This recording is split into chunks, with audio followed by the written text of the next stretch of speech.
గౌరవ ముఖ్యమంత్రి గారు ఉస్మానియా యూనివర్సిటీకి వచ్చి 1000 కోట్ల రూపాయల అభివృద్ధి పనులకు ఈరోజు శాంక్షన్స్ ఇవ్వడం అనేది చారిత్రాత్మకం. ఒక ముఖ్యమంత్రి ఉస్మానియా యూనివర్సిటీకి ముఖ్యమంత్రి హోదాలో వచ్చి ఆర్ట్స్ కాలేజ్ వేదికగా ఎక్కడైతే ఉద్యమ కేంద్రమైందో అక్కడ ఆ వేదికగా 1000 కోట్లు ప్రకటించడం అనేది ఒక చరిత్ర.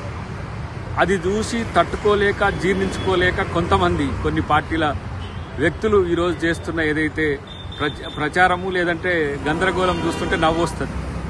కనీసం ఉస్మానియా యూనివర్సిటీ 100 సంవత్సరాల రోజుల్లో ఈ ఉస్మానియా యూనివర్సిటీ లోపలికి కూడా రాలేకుండా ఆడిటోరియంకి వచ్చిపోయిన ముఖ్యమంత్రి గత ముఖ్యమంత్రి అయితే ఉస్మానియా నడ గడ్డ మీద ఇలా నల్లమల్ల పులి బిడ్డ వచ్చి పేదలకు ఎస్సీ ఎస్టీ బీసీలకు మేలు జరిగే యూనివర్సిటీని 10 కాలాల పాటు ప్రపంచవ్యాప్తంగా ఉండే యూనివర్సిటీలతో పోటీపడే విధంగా తయారు చేయడానికి చేసిన ఈ ప్రణాళికని ఇలా జీర్ణించుకోలేని శక్తులు మాత్రమే దీన్ని విమర్శిస్తాయి. డెఫినెట్గా భవిష్యత్తులో విద్యార్థుల యొక్క విద్యనే కాదు ఉద్యోగ ఉపాధి అవకాశాల మీద కూడా పెద్ద ఎత్తున ఈరోజు ముఖ్యమంత్రి గారు సభా వేదికగా చెప్పడం జరిగింది.